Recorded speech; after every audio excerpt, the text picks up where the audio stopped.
일본 기독청년 100명이 예배에 대한 열정을 찾고자 한국교회를 방문했습니다. 러시아 정부가 지난달 한국 정부의 한국인 백모 선교사를 간첩 혐의로 체포해 구금 중인 가운데 교계 관계자들은 백 선교사의 무고함을 주장하고 있습니다. 관련 내용 취재했습니다.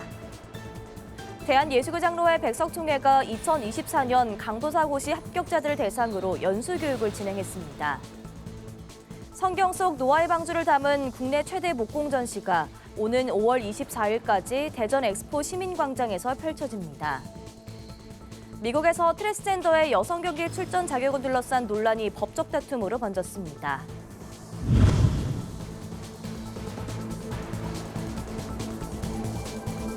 시청자 여러분 안녕하십니까? 구티비 뉴스입니다. 처음 복음이 전파된 이후 수백 년간 복음화율이 1%에 머문 나라가 있습니다. 이웃나라 일본인데요. 일본 기독청년 100명이 예배에 대한 열정으로 한국을 찾았습니다. 보도에 김혜인 기자입니다.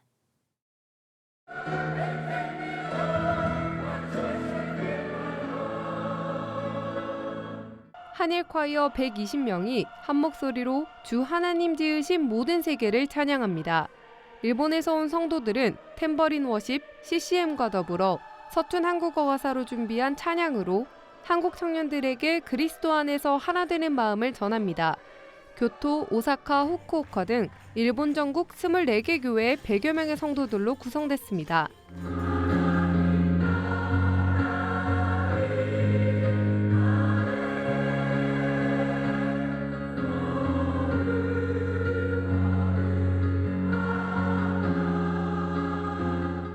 (20일) 서울 대치순복음교회에서 열린 C-뮤직 페스티벌은 올해로 9번째입니다. C-뮤직 페스티벌은 각국의 음악과 문화를 통해 예배회복과 부흥을 목표로 합니다. 일본은 복음화율 1%에 머물고 있는 척박한 선교 환경을 극복하기 위해 고군분투하고 있습니다. ずっと本当に 1% でそれはね信仰の継承がしっかりとなされていないということです。本当に日本は複雑で亡くなったら仏教でお葬式をして生まれたら神社におめでとうという祝福のお祈りを受けてで結婚式はキリスト教というねなので本当に心から真理として受け止めるのではなくて何かアクセサリーのようなイミテーションのような感じの宗教観ですよ。めっちゃ残念なところですけど。 한국과 다른 일본의 예배 분위기가 궁금합니다. いつも韓国はリバイバルの日本の大先輩でございます。そういう意味で韓国から今回も私たちはリバイバルの日を持ち帰りたいと思っております。熱心さとか情熱的という言葉が浮かびます。また賛美をする時にもその熱心さ情熱を感じます。どちらにしてもですね聖霊充満のそのような集会がなされることを私たちは願っていかなければいけません。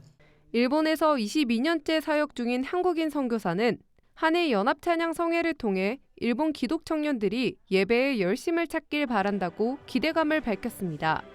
바로 일본인들이 참 예의가 바르고 그리고 남을 항상 배려할 수 있는 그런 민족이다 보니까 복음을 전할 때도 너무 강압적으로 전하는 것은 좋지 않다고 생각하는 부분이 있는 것 같아요. 이 열정과 패기가 있어야 되는데 하나님 믿는 자의 정체성 그리고 우리가 얼마나 귀한 것을 가졌고 우리의 장래와 그것이 일본에게 얼마나 큰 영향을 미칠 수 있다는 것을 느끼면 이날 찬양성회에선 한일 목회자들은 서로의 나라와 교회, 성도를 위해 기도했습니다. 가장 힘찬 아멘이 나왔던 기도 제목은 한반도 통일을 위한 기도였습니다. 同じように神様この南北の朝鮮のこの国々この2つの国が政治的な力ではなくまた軍事的な力でもなくただイエス・キリストの血潮によってこの2つの国家が一つとなることを信じます。 한국을 대표해 일본 성도들을 격려하기 위해 말씀을 선포한 한별 서울 대치순복음교회 목사는 성회를 통해 일본 목사님과 일본 교회의 기도의 불이 붙는 계기가 되길 기대한다며 일본 국민을 위한 선교에 힘쓰겠다고 밝혔습니다. 구티비 뉴스 김혜인입니다. 러시아 정부가 지난달 한국 정부의 한국인 백모 선교사를 간첩 혐의로 체포해 구금 중이란 사실을 통보했습니다. 국가기밀을 누설했다는 혐의 때문인데요. 교계 소식통에 따르면 백 선교사는 극동적에 파견된 북한을 비롯한 제3국 노동자들을 도와주는 순수 선교사였다고 합니다. 김효미 기자가 취재했습니다. 러시아 타스 통신은 지난달 백 선교사가 러시아 국가 기밀 정보를 외국 정보기관에 넘긴 혐의로 체포됐다고 보도했습니다. 한국인이 러시아의 간첩 혐의로 체포된 것은 이번이 처음입니다. 교계 관계자에 따르면 백 선교사는 극동 지역에서 노동자 등 빈민층을 도와주는 사역을 감당해 왔을 뿐 간첩 혐의와는 상관없는 목회자일 뿐입니다. 러시아에서도 다문화 노동자들을 도왔다. 북한 노동자뿐이 아니라 외지에서 온 모든 노동자들을 섭렵해서 자기가 돕고 복음 전하고 그랬다. 그게 전부였어요. 그분이 무슨 스파이 간첩 활동할 이유가 없고요. 문재인 정부 북방경제협력위원회에서 한국과 러시아 관계 증진을 위해 활동했던 박종수 전 위원장은 백선교사의 구금이 장기화될 수 있다고 걱정했습니다. 이번 구금 사건은 그동안 한국 정부가 러시아와 전쟁 중인 우크라이나에 무기 지원을 하는 등에 대한 러시아의 보복이라고 설명했습니다. 다만 이제 선교사들의 그 활동은 그래도 그냥 묵인을 해주는 것뿐이지 지금은 러시아하고 우리하고 적성 국가예요. 깜짝 놀라지 마라. 비대칭적인 보복을 하겠다고 아예 그 외무부 대변인이 공식적으로 발표를 한 거예요. 근데 아니나 다를까 일주일 있다가 백선교사가 체포가 된 거예요. 박 위원장은 러시아 정부가 타스 통신을 통해 이 사건을 의도적으로 방송에 보도한 이유에 대해 원하는 것이 있을 것이라고 말하며 한국 정부가 나서야 한다고 주장했습니다. 교계나 민간 차원에서는 해결할 수 없는 문제예요. 이거는 이제 정부 대 정부가 교섭을 해서 해결을 해야 돼요. 언론에다가 발표를 한 거는 협상 테이블로 나오라. 아마 이런 의미라고 봐요. 러시아 측이 요구하는 게 있을 거예요. 러시아 외무부는 지난 13일 브리핑에서 백 씨에 대한 한국 영사 접견을 검토 중이라고 밝힌 바 있습니다. 교계에서도 백 씨 선교사 석방을 위한 탄원서를 접수받는 등 백 선교사의 빠른 석방을 위해 노력하고 있습니다. 백 선교사의 석방을 위해 정부와 교계가 더욱 적극적으로 나서야 할 때입니다. 구티비 뉴스 김효미였습니다. 세상의 기준으로는 한없이 불안한 목사라는 직업. 하지만 하나님의 부르심에 뜨거운 사명을 안고 200명이 넘는 예비 목회자들이 목회를 준비하는 현장을 취재했습니다. 장세인 기자가 보도합니다. 강도사, 예비 목회자들의 찬양은 그것만으로도 은혜가 넘칩니다. 미래 목회자가 되기 위한 실습 교육을 받기 위해 200여 명의 강도사들이 총 집합했습니다. 예비 목회자 중에는 아버지의 작은 개척교회를 섬기던 한 아들도 있습니다. 어려운 개척교회를 보고 자랐지만 그곳에서 청년들을 섬기며 생긴 목회에 대한 열정으로 가슴이 뜨겁습니다. 아버지께서 목회하시는 과정을 쭉 볼 때는 목회에 대한 비전을 가질 수가 없었거든요. 조금 어려운 과정이 있었다 보니까 하나님께서 영혼 살리라고 불러주셨는데 하나님께서 어떤 길을 맡겨주시든지 충성스럽게 감당하는 목회를 하고 싶습니다. 204명의 새내기 강도사들에게 선배들의 목회 경험, 교회 개척의 애환을 듣는 것은 감동이자 새로운 각오를 갖게 합니다. 내 친구들은 다 이제 전임이 되고 풀타임 부목사로 이제 가는데 나는 지금 아직도 파트타임이에요. 목사님 어떻게 해야 될까요? 내 동료들이 다 이 길을 밟아간다고 해서 그 프로세스를 내가 못 받는다고 걱정하지 마세요. 하나님의 부르심, 하나님께서 원하시는 장소, 하나님께서 원하시는 그 시간에 우리가 가면 열매는 80% 보장됩니다. 특히 대한예수교장로의 백석교단은 장종현 백석학원 설립자가 선포한 개혁주의 생명신학을 목회의 주요 가치로 삼고 있습니다. 개혁주의 생명신학은 신학이 학문의 차원에 머물지 않고 예수님의 말씀을 세상에 전하고 실천하는 것을 중심 가치로 삼고 있습니다. 이를 위해 기도와 말씀으로 스스로를 다지고 하나님과의 깊은 사귐이 선행될 수 있도록 훈련하고 있습니다. 방배동에서 같이 공부한 사람으로서 좀 더 빨리 이 길을 걸어간 사람으로서 학교에 온 이유는 딱 하나예요. 그 방배동 그 뒷산의 선배들이 소나무 붙잡고 기도하는 모습 보면서 이 학교다. 그래서 우리는 이 학교 왔어요. 이번 연수교육의 주제인 하나님의 기쁨이 되는 그리스도의 종 역시 사람을 기쁘게 하는 것이 아닌 하나님을 기쁘게 하는 참된 종으로 양육해 한국교회의 기둥이 되어달란 선배들의 마음이 담겼습니다. 현재 한국교회는 풍요종의 빈곤이 아닌가라는 생각을 높은 학력과 또 지식이 있지만 잘못된 사변화된 신학으로 인해서 하나님 중심으로 그렇게 바르게 세울 수 있는 그런 우리 후배들이 될 수 있도록 세상의 기준으로는 한없이 불안한 목사라는 직업. 하지만 하나님께서 사명자로 부르심에 기꺼이 순종하며 모인 새내기 강도사 204명의 열띤 교육 현장에서 한국교회에 희망을 봅니다. 구티비 뉴스 장세인입니다. 성경 속 노아의 방주를 표현한 국내 최대 목공 전시가 대전에서 관람객들을 만납니다. 경기도 예담교회가 선보이는 노아의 방주 새로 밟는 땅은 60명의 예담교회 성도들이 10년간 제작한 60만 점의 목공 작품으로 성경 속 노아의 방주 사건을 비롯해 하나님의 창조와 인간의 타락의 이야기를 담았습니다. 방주는 실제 60분의 1 크기로 제작됐고 방주를 향하는 동물들의 모습을 통해 인간을 향한 하나님의 구원의 여정을 느낄 수 있었습니다. 예담교회 고대경 목사는 이번 작품엔 공동체가 10년간 함께한 흔적들이 있다며 전시를 통해 깊은 영감과 위로, 또 공동체가 얼마나 귀한 것인지 함께 나누고 싶다고 밝혔습니다. 전시는 20일부터 5월 24일까지 대전 엑스포 시민광장에서 진행됩니다. 미국 대학 소속 전현직 여성 운동선수 16명이 트랜스젠더 선수의 여성부 대회 출전을 허용한 미국 대학 스포츠협회를 상대로 소송을 제기했습니다. 본인을 여성이라 주장하는 생물학적 남성 리아 토머스는 2022년 3월 여자 자유형 500야드에서 우승을 차지해 논란이 됐습니다. 토머스는 생식기 제거 수술을 받지 않고 신체적 요건도 일반 남성과 동일한 수준입니다. 소송을 제기한 선수들은 여성 선수들이 평등권을 침해받았다며 미국 대학 스포츠협회가 여성이 남성과 동등하게 경쟁할 기회를 박탈했다고 말했습니다.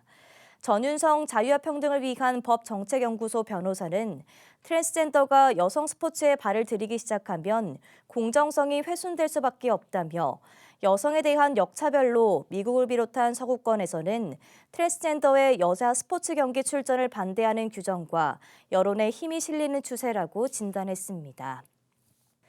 구티비 호남 전북본부에서 보내온 소식입니다. 봄을 맞아 전북 기독교단들이 지역별 정기노회를 열었습니다. 대한예수교장로회 합동교단에서는 전북 제1노회 정기회를 열고 신임 임원을 선출했습니다. 18일 서천 유스호스텔에서 열린 이번 정기회에서는 새 언약교회 박주성 목사를 신임 회장으로 선출하며 임원 구성을 마무리했습니다.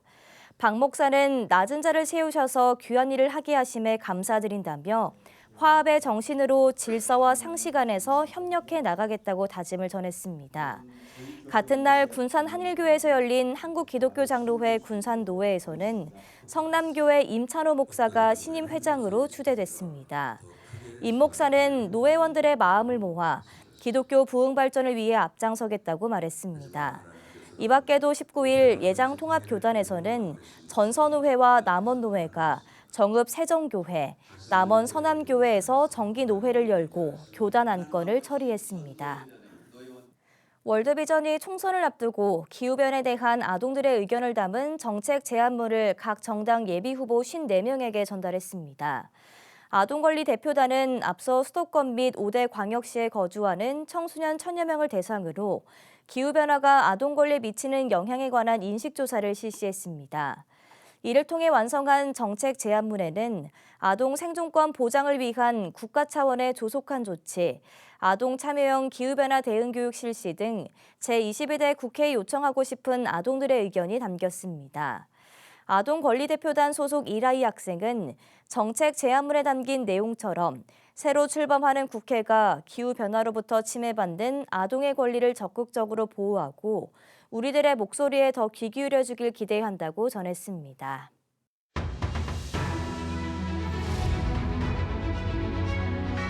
오늘의 이슈 포커스입니다. 개성공단 입주 기업의 지원 업무를 맡았던 개성공업지구 지원재단이 공단 가동이 중단된 지 8년 만에 해산했습니다. 개성공단 지원재단은 20일 서울 모처에서 정기 이사회를 열고 해산을 의결했습니다. 이후 해산 등기와 해산 신고 등 행정 절차를 거쳐 청산법인으로 전환되며 입주기업 지원 업무는 남북교류협력지원협회에 위탁될 예정입니다.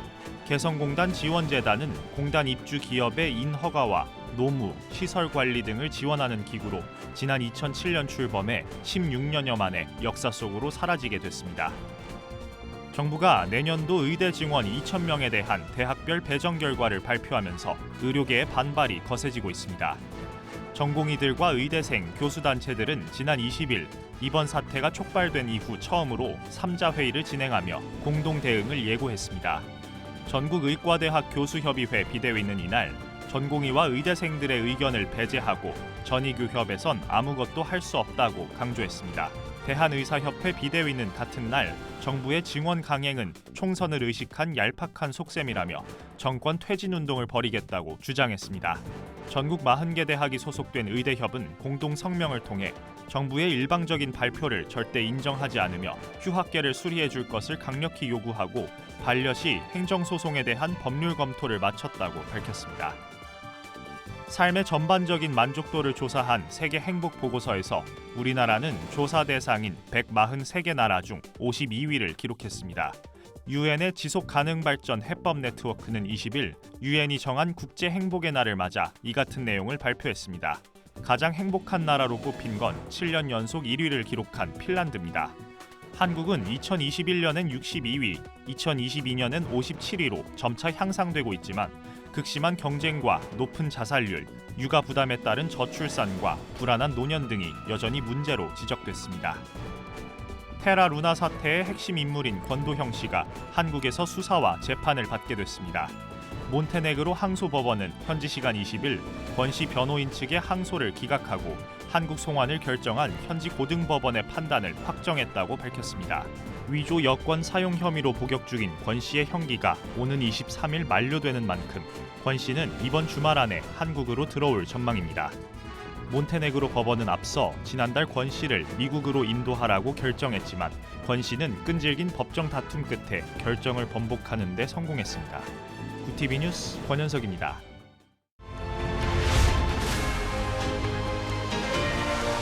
구티비 월드와입니다. 북한이 해킹과 사이버 공격을 통한 금전 탈취로 2017년부터 2023년까지 6년 동안 약 4조 원을 탈취해 전체 외화 수입의 절반을 조달한 것으로 알려졌습니다. 북한은 탈취한 돈으로 핵무기 등 대량 살상 무기 개발 재원의 40%를 충당했다고 유엔 전문가들이 평가했습니다. 유엔 안전보장이사회 산하 대북제재위원회는 20일 전문가 패널 연례 보고서에서 북한이 탈취한 것으로 의심되는 탈취 규모도 1조 원에 달한다고 추정했습니다. 패널은 규제가 약한 가상자산 업계가 타깃이 된 이유에 대해 유엔 제재를 피해 수입을 창출하기 위한 목적이라고 평가했습니다. 미국 대선 공화당 후보로 낙점된 도널드 트럼프 전 대통령이 임신 15주 이후 낙태 금지를 지지한다는 입장을 공식화했습니다. 현지 시간 19일 AP통신에 따르면 트럼프 전 대통령은 이날 한 라디오 방송에서 낙태가 금지돼야 할 임신 주수에 대해 이같이 밝혔습니다. 트럼프 전 대통령은 현재 사람들은 15주를 찬성하고 있다. 나도 그러한 측면에서 생각하고 있다면서 심지어 강경파들마저도 동의할 만큼 15주는 사람들이 동의하는 숫자로 보인다고 말했습니다. 다만 트럼프 전 대통령은 연방정부 주도로 미국 50개 주에서 임신 15주 이후 낙태 금지를 추진하는 데는 부정적 입장을 보였습니다. 미국 바이든 정부가 20일 반도체 지원법에 따라 85억 달러, 한화 약 11조 4천억 원 규모의 보조금을 자국 반도체 업체인 인텔에 지급하기로 결정했습니다. 특히 미국은 인텔에 이어 마이크론은 물론 한국의 삼성전자, 대만의 TSMC 등에도 보조금 지급을 예고하면서 글로벌 반도체 업체의 미국 내 투자 및 생산 확대 경쟁을 유도하고 있습니다. 이를 통해 첨단 반도체 및 반도체 제조 장비 수출 통제 조치로 중국을 차단하는 동시에 미국 내 반도체 생산 능력 증대를 가속화하는 겁니다. 미국은 이를 통해 2030년까지 전 세계 반도체 생산 점유율을 20%로 끌어올린다는 목표를 제시했습니다. 일본 시모노세키시 앞바다에서 한국 선적 선박이 전복돼 한국인 1명이 사망하고 1명이 실종됐습니다. 일본 해상보안청은 20일 오전 혼슈 야마구치현 시모노세키시 앞바다에서 전복된 한국 선적 화학제품 수송선 선원 11명 가운데 8명이 사망했다고 발표했습니다. 수송선은 20일 오전 7시께 해상보안청에 배가 기울고 있다는 내용의 구조 요청을 보냈고 1시간 뒤인 오전 8시께 전복됐습니다. 구조 요청을 받은 해상보안청은 21일 11명 가운데 9명을 구조해 병원으로 옮겼지만 이 중 한국인 1명 등 8명이 목숨을 잃었다고 밝혔습니다. 구티비 뉴스 장정훈입니다. 내일은 차츰 흐려져서 오후부터는 대부분 지역에 비가 내리겠습니다. 비는 토요일 새벽까지 이어질 텐데 내일 밤부터 내리는 비에는 황사가 섞여 내릴 가능성이 있습니다. 예상 강수량은 수도권과 강원 내륙, 산지에 최고 40mm, 그 밖에 전국에는 5에서 20mm가 예상됩니다. 이어서 전국 날씨입니다. 내일 한낮 최고 기온은 서울 16도, 강릉 15도가 예상됩니다. 남부지방은 광주 18도, 부산 14도, 대구 16도, 제주 20도를 보이겠습니다. 날씨였습니다. 이웃나라 일본은 기독교 인구가 1%에 불과합니다. 이 중에서도 성인과 청년의 비율을 비교해보면 한국과 마찬가지로 장년층이 더 많을 거라 생각합니다. 이런 일본에서 기독 청년 100명이 한국을 찾았습니다. 한일 연합 찬양송회를 드리기 위해서입니다. 이번 방문이 복음의 씨앗이 되어 일본 땅에 널리 퍼지길 기도합니다. 이상으로 뉴스를 마칩니다. 함께해 주신 여러분 고맙습니다.